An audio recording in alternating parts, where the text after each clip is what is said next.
Hi dear friends, അസ്സലാമു അലൈക്കും. എന്തൊക്കെയുണ്ട് വിശേഷങ്ങൾ? എല്ലാവരും സുഖമായിരിക്കുന്നല്ലോ അല്ലേ? ഞാനൊക്കെ ഇവിടെ സുഖമായിരിക്കുന്നു. അപ്പോൾ ഇന്ന് നമ്മൾ ചെയ്യാൻ പോണത് ഈ സ്പ്രേഡ് പെർഫ്യൂമിൻ്റെ ബോട്ടിൽസ് ഒന്ന് ആ ഒരു ക്യാപ്പൊക്കെ ഒന്ന് ഇങ്ങനെ റിമൂവ് ചെയ്യുന്നതിൻ്റെ വീഡിയോ ആണ്. അപ്പോൾ ഞാൻ സ്പ്രേ ബോട്ടിൽസ് വെച്ചിട്ട് ഒന്ന് രണ്ട് ക്രാഫ്റ്റ് നേരത്തെ ചെയ്തിട്ടുണ്ടായിരുന്നു. അപ്പോൾ ആ ഒരു വീഡിയോയിൽ ഇങ്ങനെ കമൻറ്റ് ഉണ്ടായിരുന്നു കേട്ടോ, ഇതൊന്ന് റിമൂവ് ചെയ്യുന്നത് കാണിക്കാൻ പറഞ്ഞിട്ട്. കുറേ നാളായിട്ട് ഞാനിങ്ങനെ ഇതിൻ്റെ വീഡിയോ ചെയ്യണമെന്ന് വിചാരിച്ചായിരുന്നു. കുറേ ഞാനിങ്ങനെ കളക്ട് ചെയ്ത് വെച്ചിട്ടുണ്ടായിരുന്നു. ആദ്യം തന്നെ നമ്മൾ ആ പെർഫ്യൂമിൻ്റെ ആ ഒരു മേലുള്ള നല്ല ഭംഗിയുള്ള ക്യാപ്പുകൾ ഉണ്ടാവില്ല, അപ്പോൾ അതൊന്നും ഇങ്ങനെ മാറ്റാണ്. അപ്പോൾ അത് കഴിഞ്ഞിട്ട് നമുക്ക് ഓരോന്നായിട്ടൊന്നിങ്ങനെ ചെയ്തെടുക്കാം. അപ്പോൾ ഇതുപോലെയാണ് ഇരിക്കുക. നമ്മൾ ആ മേലുള്ള ക്യാപ്പ് മാറ്റിക്കഴിഞ്ഞാൽ നമുക്കിങ്ങനെ പ്രസ് ചെയ്തിട്ട് ആ ഒരു പെർഫ്യൂം വരുന്നത്. അപ്പോൾ ആ ഒരു പെർഫ്യൂം വരുന്ന ആ ഒരു ഹോൾ ഉള്ളതുണ്ടല്ലോ, അപ്പോൾ അത് നമുക്ക് ജസ്റ്റ് കൈകൊണ്ടുണ്ടത് ഇതുപോലെ അങ്ങനെ റിമൂവ് ചെയ്യാൻ പറ്റും. അപ്പോൾ നമ്മൾ കൈകൊണ്ട് ആ മേലുള്ളത് മാറ്റിയിട്ടുണ്ട്. ഒരു കുഞ്ഞൊരു ടോപ്പാണ്. അപ്പോൾ അത് കഴിഞ്ഞാൽ ഇതുപോലെയാണ് ഇരിക്കുക. അങ്ങനെ അകത്തൊരു പ്ലാസ്റ്റിക്കിൻ്റെ ഒരു കവറിങ് ആയിട്ട്, പിന്നെ പുറത്ത് കൂടെ ഒരു മെറ്റൽ പോലുള്ള ടൈപ്പിലായിട്ട്. അപ്പോൾ നമ്മൾ ഇതുപോലെ ഒരു സ്ക്രൂ ഡ്രൈവറോ അല്ലെങ്കിൽ നൈഫോ എന്തെങ്കിലും വെച്ചിട്ട് ഇതിൻ്റെ അകത്തോട്ട് ഇങ്ങനെ വെച്ചിട്ട് മേലോട്ട് പൊക്കുകയാണ്. ഒന്നിങ്ങനെ ജസ്റ്റ് നമ്മൾ നന്നായിട്ടൊന്ന് വലിക്കുന്ന സമയത്ത് അത് മേലോട്ടെങ്ങ് പൊങ്ങി വരും. അപ്പോൾ അങ്ങനെ നമ്മൾ ആദ്യം അതൊന്ന് റിമൂവ് ചെയ്യാൻ കേട്ടോ. പിന്നെ ഞാൻ ഇവിടെ എടുത്തിട്ടുള്ളത് ഒരു പ്ലെയറാണ് കേട്ടോ. അപ്പോൾ നമുക്ക് പ്ലെയർ വെച്ചിട്ട് തന്നെയാണ് ഇതിൻ്റെ മേലുള്ള ഒരു ഭാഗം ഇങ്ങനെ കട്ട് ചെയ്ത് മാറ്റാൻ പറ്റുന്നത്, ഇങ്ങനെ ജസ്റ്റ് ഇങ്ങനെ എടുക്കാൻ പറ്റുന്നത്. അപ്പോൾ നമ്മൾ ആ ഒരു പെർഫ്യൂമിൻ്റെ ആ ഒരു സ്ട്രോ പോലെ ഉണ്ടാകുന്ന ഒരു ഭാഗമല്ലേ, അപ്പോൾ അതിൻ്റെ തൊട്ട് താഴെയായിട്ട് ചെറിയൊരു ക്യാപ്പ് ഇടല്ലോ, അപ്പോൾ അവിടെ വെച്ചിട്ട് നമ്മൾ നന്നായിട്ടൊന്ന് ഇങ്ങനെ പ്രസ് ചെയ്ത് കൊടുക്കുകയാണ്. ഒരുപാട് ശക്തിയിലല്ല, ജസ്റ്റ് ഇങ്ങനെ നന്നായിട്ട് അത് പ്ലക്ക് ചെയ്ത് ഇങ്ങനെ പിടിച്ചതിന് ശേഷം നമ്മളിങ്ങനെ ചെറുതായിട്ടൊന്നിങ്ങനെ ഇളക്കി കൊടുക്കുന്ന സമയത്ത് അതങ്ങ് വിട്ടുപോകും. അങ്ങനെ നമ്മൾ ഫസ്റ്റത്തെ ആ ഒരു ബോട്ടിലിൻ്റെ ആ ഒരു അകത്തുള്ള ക്യാപ്പ് മാറ്റിയിട്ടുണ്ട്. അപ്പോൾ നമ്മളിങ്ങനെ നീക്കുന്ന സമയത്ത് ചെറുതായിട്ട് ആ ഒരു ബോട്ടിലിൻ്റെ മേലെ ഭാഗത്ത് ഇങ്ങനെ ഗ്ലാസ് ഒന്ന് ചെറുതായിട്ടൊന്നിങ്ങനെ പൊടിഞ്ഞ് വന്നിട്ടുണ്ട്, പൊട്ടിപ്പോയിട്ടില്ല, മേലെ മാത്രം. അപ്പോൾ നമുക്കിനിയിപ്പം അടുത്തത് നോക്കാം കേട്ടോ. അപ്പോൾ അതിൻ്റെ മേലുള്ള ഒരു ക്യാപ്പ് ഞാൻ മാറ്റിയിട്ടുണ്ട്. പിന്നെ അതിൻ്റെ രണ്ടാമത്തെ ഒരു ഇത് മാറ്റാനായിട്ട് നമ്മളത് ഇതുപോലെ സ്ക്രൂ ഡ്രൈവർ വെച്ചിട്ട് ഇങ്ങനെ അകത്തോട്ട് വെച്ചിട്ട് മേലോട്ട് ഇങ്ങനെ വലിക്കുകയാണ് ചെയ്യുന്നത്. അപ്പം നമ്മൾ അങ്ങനെ ചെയ്തു കൊടുത്ത സമയത്ത് അതും പെട്ടെന്ന് തന്നെ ആയിട്ടുണ്ട് കേട്ടോ. നമുക്കങ്ങനെ പൊക്കുന്ന സമയത്ത് തന്നെ കാണാൻ പറ്റും ഓരോ സൈഡിലായിട്ട് ഇങ്ങനെ പൊങ്ങി വരുന്നത്. അപ്പോൾ അങ്ങനെ നമ്മൾ കുറച്ചൊന്ന് ഇതാക്കിയൊന്ന് ഇങ്ങനെ വലിച്ചെടുത്താൽ മതി. ഇതെടുക്കാനായിട്ട് നമ്മൾ ഇതുപോലെ ഇങ്ങനെ കുറച്ചൊരു ടിപ്പിലിങ്ങനെ പരന്നിട്ടുള്ള ടൈപ്പ് സ്ക്രൂ ഡ്രൈവർ അല്ലെങ്കിൽ നൈഫോ സീസേഴ്സിൻ്റെ സൈഡോ അങ്ങനെ എന്തെങ്കിലും യൂസ് ചെയ്തിട്ടോ ഇങ്ങനെ കിട്ടുക. അപ്പോൾ അങ്ങനെ നമ്മളത് മാറ്റിയിട്ടുണ്ട്. ഇനിയിപ്പോൾ നമ്മൾ പ്ലെയർ എടുത്തിട്ട് അതിൻ്റെ അകത്തുള്ള ഒരു ടോപ്പാണ് നമ്മൾ മാറ്റുന്നത്. നമ്മൾ നേരത്തെ ചെയ്ത പോലെ തന്നെ ആ ഒരു പൈപ്പ് ഉണ്ടല്ലോ, ആ ഒരു ഭാഗത്ത് വെച്ചിട്ട് ഇങ്ങനെ തിരിച്ചു കൊടുക്കുകയാണ്. ഈ ഒരു ബോട്ടിൽ നമ്മൾ നേരത്തെ ചെയ്ത പോലെ അത്ര എളുപ്പമല്ലായിരുന്നു കേട്ടോ, പെട്ടെന്ന് അങ്ങ് കിട്ടുന്നില്ല. ഞാൻ കുറേ സമയം പ്ലെയർ വെച്ചിട്ട് ഇങ്ങനെ തിരിച്ചു നോക്കി. നേരത്തെ ബോട്ടിലൊക്കെ നമ്മൾ പ്ലെയർ വെച്ച് തിരിക്കുന്ന സമയത്ത് കിട്ടിയിട്ടില്ല എന്നുണ്ടെങ്കിലും ആ ഒരു ബോട്ടിൽ നിന്ന് ആ ഒരു ക്യാപ്പ് ഇങ്ങനെ വിട്ടിട്ട് ഇങ്ങനെ കറങ്ങി നിൽക്കുന്നുണ്ടായിരുന്നു. പിന്നെ മേലോട്ട് ഇങ്ങനെ കിട്ടാത്തതിൻ്റെ പ്രശ്നമായിരുന്നു. പക്ഷേ ഇത് അവിടെ ഇങ്ങനെ ഫുള്ളായിട്ട് ഫിറ്റായിട്ട് കിടക്കുകയായിരുന്നു കേട്ടോ. കുറേ പഴക്കമുള്ള ബോട്ടിലാണ്. അപ്പോൾ എനിക്ക് തോന്നുന്നു ഇങ്ങനെ അത് റെസ്റ്റ് പിടിച്ചിട്ടുള്ള പോലെ തീരെ കിട്ടുന്നില്ല. പിന്നെ ഞാനവിടെ പ്ലെയർ വെച്ചിട്ട് ആ ഒരു സ്ക്രൂ ഡ്രൈവർ വെച്ചിട്ട് ഇങ്ങനെ താഴെ ഭാഗത്ത് നിന്ന് ആ ഒരു ബോട്ടിൽ നിന്ന് ഇങ്ങനെ ആ ഒരു അലൂമിനിയം വെച്ചിട്ട് ഇങ്ങനെ ക്യാപ്പ് അടച്ചിട്ടുണ്ടല്ലോ, അപ്പോൾ അതൊന്നിങ്ങനെ വിടുവിക്കാൻ നോക്കുന്നുണ്ട്. പക്ഷെ അങ്ങനെയൊന്നും കഴിയുന്നില്ല. കുറേ സമയം ചെയ്തിട്ട് പിന്നെ അതവിടെ മാറ്റി വെച്ചു. അപ്പോൾ അവസാനം ചെയ്ത് നോക്കാമെന്ന് വിചാരിച്ചിട്ട്. ഇനി നമുക്ക് അടുത്ത ഒരു ബോട്ടിൽ നോക്കാം. അപ്പോൾ അതിൻ്റെ മേലുള്ള ഒരു കുഞ്ഞ് ടോപ്പ് ഞാൻ മാറ്റിയിട്ടുണ്ട്. അപ്പോൾ അത് കഴിഞ്ഞിട്ട് സ്ക്രൂ ഡ്രൈവർ വെച്ചിട്ട് ഇതുപോലെ അകത്തുനിന്നൊന്നും ഇങ്ങനെ പ്രസ് ചെയ്ത് കൊടുത്ത സമയത്ത് പെട്ടെന്ന് തന്നെ ആ ഒരു മേലെ ഭാഗത്തുള്ളത് മാറ്റിയിട്ടുണ്ട്. അപ്പോൾ അതുപോലെ തന്നെ അതിൻ്റെ അകത്തുള്ള ഒരു ടോപ്പ് പ്ലാസ്റ്റിക് വെച്ചിട്ട് കവർ ചെയ്തിട്ടുള്ളതായിരുന്നു.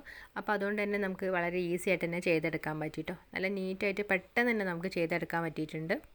ഇതുപോലെ അടുത്ത ഒരു ബോട്ടിൽ നോക്കാം. അപ്പോൾ അത് നമ്മൾ മേലുള്ള ഒരു ക്യാപ്പ് മാറ്റി എന്നിട്ട് അത് കുറച്ച് എല്ലാം ഓരോ ബോട്ടിൽസും ചിലതൊക്കെ കുറേ ഡിഫറെൻ്റ് ആണ് കേട്ടോ. നമുക്ക് കാണുമ്പോൾ സെയിം ആയിട്ട് തോന്നുമെങ്കിൽ അതിൻ്റെ ഒരു ഫിറ്റിങ്സ് ഒക്കെ കുറേ മാറ്റമൊക്കെ ഉണ്ട്.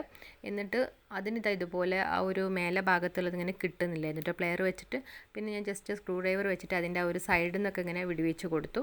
അത് കഴിഞ്ഞിട്ട് ആ പ്ലെയർ എടുത്തിട്ട് വലിച്ചപ്പോൾ പെട്ടെന്ന് തന്നെ കിട്ടിയിട്ടുണ്ട്. അപ്പോൾ നമ്മൾ പ്ലെയർ കൊണ്ട് കിട്ടിയിട്ടില്ല എന്നുണ്ടെങ്കിൽ ജസ്റ്റ് അതിൻ്റെ ആ സൈഡിലൊക്കെ ഒന്നിങ്ങനെ വിട്ട് കൊടുത്തു കഴിഞ്ഞാൽ പെട്ടെന്ന് തന്നെ കിട്ടും. അപ്പോൾ ഇതും ഇങ്ങനെ പൊട്ടിപ്പോയിട്ടൊന്നുമില്ല, നല്ല നീറ്റായിട്ട് തന്നെ കിട്ടിയിട്ടുണ്ട്. ഇനി നമുക്ക് അടുത്ത ഒരു ബോട്ടിൽ എങ്ങനെയാണെന്ന് നോക്കാം. അതും കുറച്ചൊരു ഡിഫറെൻ്റ് ആയിട്ടുള്ളത് തന്നെയാണ്.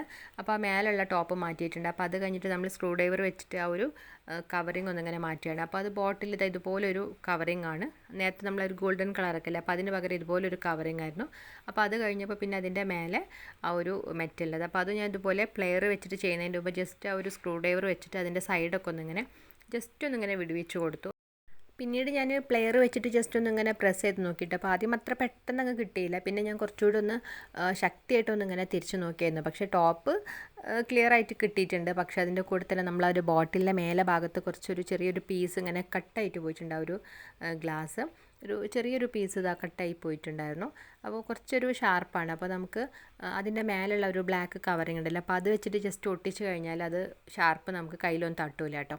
അപ്പോൾ അങ്ങനെ ചെയ്യാമെന്ന് വിചാരിച്ചു. നല്ല ഭംഗിയുള്ളൊരു കളറും നല്ല ഷേപ്പുള്ളൊരു ബോട്ടിലൊക്കെയാണ്. പിന്നെ വീണ്ടും ഞാൻ ആ ഒരു ബ്ലൂ ബോട്ടിൽ തന്നെ എടുത്തു. അപ്പോൾ ആദ്യം നമ്മൾ ട്രൈ ചെയ്തിട്ട് നടക്കാത്തതുകൊണ്ട് നമ്മൾ മാറ്റി വെച്ചായിരുന്നു. അപ്പോൾ അത് തന്നെ ഒന്നും കൂടി ഒന്ന് ഇങ്ങനെ ട്രൈ ചെയ്ത് നോക്കി. പ്ലെയർ വെച്ചിട്ട് കിട്ടുന്നില്ല കേട്ടോ, അത്രയും ശക്തിയിൽ അവിടെ പിടിച്ച് കിടക്കുന്നുണ്ട്. പിന്നെ ഞാൻ സ്ക്രൂ ഡ്രൈവർ വെച്ചിട്ട് അതിൻ്റെ മേലുള്ളതൊക്കെ ഇങ്ങനെ അകത്തോട്ട് ഇങ്ങനെ കുത്തിയിട്ട് പൊളിച്ചെടുക്കാൻ നോക്കി. അപ്പോൾ 2-3 ടൈപ്പ് മെറ്റലിൻ്റെ പീസസൊക്കെ അതിൻ്റെ അകത്ത് നിന്ന് വരുന്നത്. അപ്പോൾ കുറച്ചൊരു വ്യത്യാസം ഉണ്ടെന്ന് തോന്നുന്നു, ഇതിനെ പോലെ കിട്ടുന്നില്ല. അപ്പോൾ അതൊക്കെ ഇങ്ങനെ മാറ്റിയിട്ടെടുത്ത സമയത്ത് മേലുള്ള ടോപ്പ് കിട്ടി. പക്ഷേ അതിൻ്റെ ആ ഒരു ഗ്ലാസിൻ്റെ പിരി ഉണ്ടല്ലോ, അപ്പോൾ അത് ചെറുതായിട്ടൊന്നും ഇങ്ങനെ പൊട്ടിയിട്ടുണ്ട്. സ്ക്രൂ ഡ്രൈവറൊക്കെ വെച്ച് ഇങ്ങനെ കുത്തി പൊളിച്ചെടുത്തിട്ടുള്ളതാണ്. പിന്നെ ഞാനിത് ഇതുപോലെ ഒരു ബ്ലാക്ക് ഒരു ടൈപ്പും കൂടിയാണ് ബോട്ടിൽ എടുത്തിട്ടുള്ളത്. അപ്പോൾ അതിൻ്റെ മേലെ ഭാഗത്ത് നല്ല ഭംഗിയുള്ളൊരു കവറിങ് ആയിരുന്നു. അപ്പോൾ അതൊന്നും ഇങ്ങനെ മാറ്റിയെടുത്തിട്ടുണ്ട്. അപ്പോൾ അത് മാറ്റിയ സമയത്തിന് ആ ഒരു മേലുള്ള കവറിങ് തന്നെ അതിൻ്റെ ജസ്റ്റ് ഒരു ഭാഗം ഇങ്ങനെ പൊട്ടിപ്പോയിട്ടുണ്ടായിരുന്നു കേട്ടോ. അപ്പോൾ നമ്മൾ ചെയ്യുന്ന സമയത്ത് നല്ല ക്ഷമയോടുകൂടി ചെയ്യണം. നമ്മൾ ഒരുപാട് തിരക്ക് കൂട്ടി കഴിഞ്ഞാൽ പൊട്ടാനുള്ള നല്ല ചാൻസ് ഉണ്ട് കേട്ടോ. പിന്നീട് ഞാൻ പ്ലെയർ വെച്ചിട്ട് കുറേ ഇങ്ങനെ തിരിച്ചിട്ട് പെട്ടെന്ന് തന്നെ ആ ഒരു ബോട്ടിൽ നിന്ന് വിട്ടിട്ട് ഇങ്ങനെ കറങ്ങുന്നുണ്ട്. പക്ഷേ ഇങ്ങോട്ടങ്ങ് കിട്ടുന്നില്ലായിരുന്നു. ചില ബോട്ടിൽസിൻ്റെയൊക്കെ ഒരു ടൈറ്റ് വരുന്നുണ്ട് അവിടെ ഇങ്ങനെ, കാരണം അവർ ആ ഒരു പെർഫ്യൂം പുറത്തോട്ട് പോകാതിരിക്കാനായിട്ട് കമ്പനി നല്ല രീതിയിൽ സീൽ ചെയ്തിട്ടാണല്ലോ ഇത് വരിക. അപ്പോൾ അതുകൊണ്ട് തന്നെ ഇത് പെട്ടെന്ന് അങ്ങ് കിട്ടുന്നില്ല. പിന്നീട് ഈ ഒരു ബോട്ടിലിൻ്റെ മേലെ ഭാഗത്ത് ഒരു ക്യാപ്പ് മാറ്റിയ സമയത്ത് ചെറുതായിട്ട് ആ ഒരു പിരിയുടെ ഭാഗം ഒന്ന് ഇങ്ങനെ പൊടിഞ്ഞു പോയിട്ടുണ്ടായിരുന്നു കേട്ടോ. ആ ഒരു ഭാഗം നമ്മൾ അത്രയും നമ്മൾ പ്രഷർ കൊടുക്കാതെ നമ്മൾ ആ ഒരു പ്ലെയർ വെച്ചിട്ട് ചെയ്യണം. ചെറുതായിട്ട് നമ്മൾ കൊടുക്കുന്ന ഒരു പ്രഷർ കൂടിപ്പോയി കഴിഞ്ഞാൽ തന്നെ ആ ഒരു മേലെ ഭാഗം പൊട്ടുന്നുണ്ട്. അപ്പോൾ അതൊന്ന് ശ്രദ്ധിക്കാം കേട്ടോ. അപ്പോൾ അതുകൊണ്ടാണ് ഞാൻ പൊട്ടിപ്പോയിട്ടുള്ളതും ഒക്കെ ശരിക്കും ഇങ്ങനെ കാണിച്ചിട്ടുള്ളത് ഈ വീഡിയോയിൽ. ഈ ബോട്ടിൽ എനിക്ക് അത്രയും ഇഷ്ടമുള്ളൊരു ബോട്ടിലായിരുന്നു. പക്ഷേ അതിൻ്റെ ആ ഒരു മേലെ ഭാഗത്തെ ഒരു ക്യാപ്പും പൊട്ടിയോണ്ട് തന്നെ നമുക്ക് അത്രയ്ക്ക് അങ്ങ് ഭംഗിയിൽ യൂസ് ചെയ്യാൻ പറ്റില്ല. അപ്പോൾ എന്തെങ്കിലും ചെയ്ത് നമുക്കത് ഒട്ടിച്ചെടുത്താൽ മതി. ഒട്ടിക്കുമ്പോൾ നമുക്ക് നല്ല ഒരു ഡിഫ്യൂസറൊക്കെ ആയിട്ട് യൂസ് ചെയ്യാം. നല്ല പെർഫ്യൂംസൊക്കെ വെച്ചിട്ട് നമുക്ക് ഡിഫ്യൂസറൊക്കെ ആയിട്ട് ചെയ്യുമ്പോൾ നല്ലൊരു ഭംഗിയായിട്ട് തന്നെ നിൽക്കും. ആ ബ്ലാക്കിലേക്ക് ആ സിൽവർ കളറിനേക്കാൾ ആ ഒരു ഗോൾഡൻ കളർ നല്ലതായിട്ട് മാച്ച് ചെയ്യുന്നുണ്ട്. അപ്പോൾ അതൊക്കെ ഞാനിവിടെ ഫെവി ബോണ്ട് വെച്ചിട്ടൊന്നിങ്ങനെ ഒട്ടിച്ചു കൊടുക്കുന്നുണ്ട്. അപ്പോൾ അങ്ങനെ നമ്മൾ ഒരു 6 ബോട്ടിൽസ് ഇവിടെ നമ്മൾ ക്യാപ്പ് റിമൂവ് ചെയ്തിട്ടുണ്ട്. അപ്പോൾ നമുക്ക് 3 വളരെ ഈസി ആയിട്ട് തന്നെ ചെയ്യാൻ പറ്റി. ഒന്ന് ഭയങ്കര പാടായിരുന്നു. പിന്നെ 2 നമുക്ക് കുറച്ച് നമ്മൾ ആ പ്രഷർ കൊടുത്തതുകൊണ്ട് തന്നെ അതിൻ്റെ മേലെ ഭാഗത്ത് പിരി ചെറുതായിട്ടൊന്നിങ്ങനെ പൊട്ടിപ്പോയിട്ടുണ്ടായിരുന്നു. അപ്പോൾ അത് കുഴപ്പമൊന്നുമില്ല. നമ്മൾ ഇതുപോലെ ആ ഒരു ഫസ്റ്റ് നമ്മൾ രണ്ടാമത് എടുക്കുന്ന ആ ഒരു കവറിങ് ഒരു ഇതുണ്ടല്ലോ ടോപ്പ്, അപ്പോൾ അത് നമ്മളിങ്ങനെ ഒട്ടിച്ചു കൊടുത്താൽ നമുക്ക് പ്ലാന്റൊക്കെ വെക്കാനും പിന്നെ അതുപോലെ നമുക്ക് ഇങ്ങനെ എന്തെങ്കിലും ബീഡ്സൊക്കെ വെച്ചിട്ട് ഡെക്കറേറ്റ് ചെയ്യാനൊക്കെ നല്ല ഭംഗി തന്നെയാണ്. അപ്പോൾ ഈ ഒരു പെർഫ്യൂമിൻ്റെ ബോട്ടിൽസൊക്കെ റീസൈക്കിൾ ചെയ്തിട്ടുള്ള ക്രാഫ്റ്റൊക്കെ നമുക്ക് പിന്നീട് ചെയ്യാം.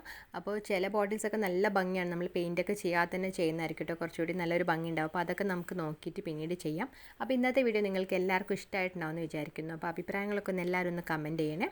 അപ്പോൾ അതുപോലെ ഇവിടെ വന്നിട്ടുള്ളവർ ആരെങ്കിലും നമ്മളെ ചാനൽ സബ്സ്ക്രൈബ് ചെയ്യാത്തവരുണ്ടെങ്കിൽ പ്ലീസ് ഒന്ന് സബ്സ്ക്രൈബ് ചെയ്തിട്ട് സപ്പോർട്ട് ചെയ്യുകയും ചെയ്യണേ.